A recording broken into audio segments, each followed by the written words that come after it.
좋은 아침입니다. 하나님과 말씀과 오늘 다시 시작. 안녕하세요. 김배강 목사입니다.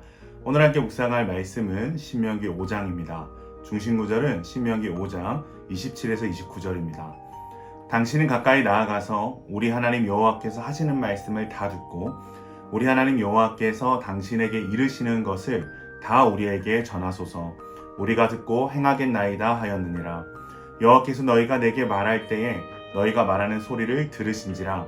여호와께서 내게 이르시되 이 백성이 내게 말하는 그 말소리를 내가 들은즉 그 말이 다 옳도다. 다만 그들이 항상 이 같은 마음을 품어 나를 경외하며 내 모든 명령을 지켜서 그들과 그 자손이 영원히 복받기를 원하노라. 아멘. 신명기 5장에서 모세는 호렙에서 경험한 하나님과의 만남을 재현하며 그 사건의 결과로 주어진 십계명 안에 요약된 언약을 말하고 있습니다.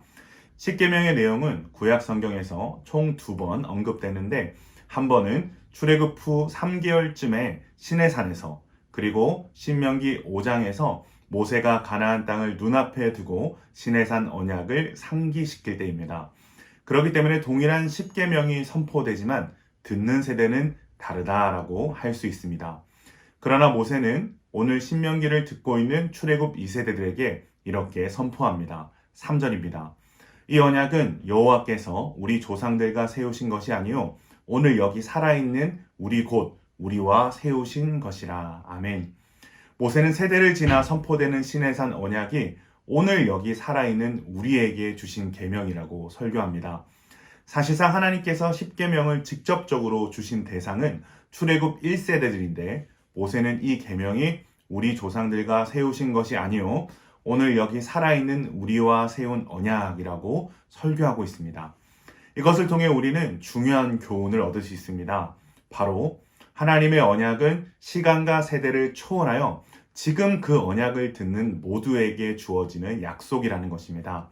그렇기 때문에 오늘 여러분들이 지금 이 오다시를 통해 하나님의 언약을 듣게 된다면 수천 년 전 선포된 이 언약이 오늘 우리를 향한 언약으로 체결된다는 것입니다. 사실 우리는 신약의 시대를 살아가고 있기 때문에 구약에 선포된 모든 율법을 다 지켜 행할 이유는 없습니다. 왜냐하면 우리는 율법을 행함으로 구원을 받지 않고 예수 그리스도를 말미암는 은혜로 구원을 얻은 사람들이기 때문입니다. 하지만 그렇다고 해서 구약의 율법이 우리에게 중요하지 않은 것은 결코 아닙니다. 우리의 구원과 직결되지는 않더라도 율법에 담긴 신앙의 정신은 신약의 시대를 살아가는 우리들에게도 반드시 있어야 할 정신이기 때문입니다. 그렇다면 오늘 선포되는 십계명에서 그리고 구약의 율법에서 교훈되는 신앙의 정신은 무엇입니까? 바로 하나님 사랑, 이웃 사랑입니다. 하나님 사랑과 이웃 사랑은 기독교 신앙의 핵심이며 십계명의 형식에서도 명확하게 드러나는 핵심 가치이기도 합니다. 하나님 사랑, 이웃 사랑의 정신은 내용상 두 부분으로 구분되는 십계명의 구조에서도 명확하게 나타나고 있습니다. 먼저 첫 번째에서 네 번째까지의 계명입니다. 이 계명들은 하나님에 대한 계명입니다. 이 계명들은 오직 하나님만이 유일한 신이시며 이스라엘이 홀로 경배할 분이심을 강조하고 있습니다.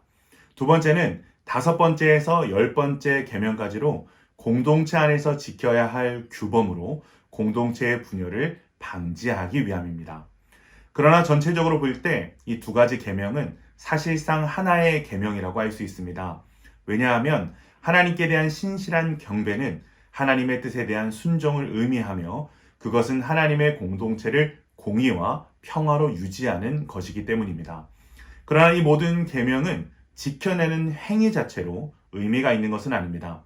십계명은 결국 하나님 사랑, 이웃 사랑이라는 율법의 핵심 가치를 실현하는 데 의의가 있는 것입니다.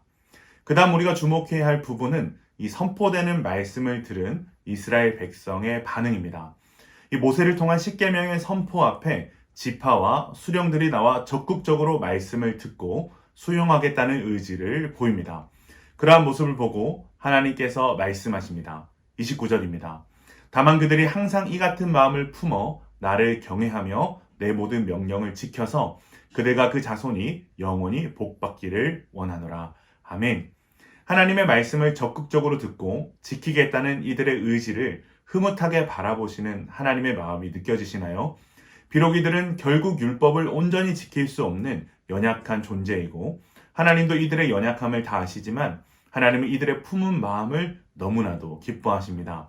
그리고 그러한 마음으로 하나님의 명령을 지키려 할 때 그들과 그들 자손에게 영원히 복 주시기를 원하신다 말씀하십니다. 사랑하는 기쁨 가정 여러분, 바로 이곳에 우리가 회복해야 할 중심이 있습니다. 비록 우리가 율법으로 말미암아 구원에 이르지는 않을지라도 비록 그 율법을 다 행하여 지킬 능력이 없을지라도 하나님을 경외하고 사랑하기에 하나님의 말씀을 잘 듣고 지켜 행하고자 하는 뜨거운 중심이 하나님의 기쁨이 된다는 것을 기억해야 할 것입니다. 이 아침 이스라엘에게 들으라 라고 말씀하시며 이 선포되는 이 말씀이 오늘을 살아가는 우리에게 주시는 말씀으로 받으시기를 바랍니다. 이스라엘이 그러했듯 하나님의 말씀을 향한 뜨거운 중심과 의지를 가지고 하나님 사랑, 이웃 사랑의 계명을 살아내기로 결단하는 가운데 우리의 중심을 보시는 하나님을 흐뭇하게 만들어드리는 기쁜 가족들 되기를 바랍니다.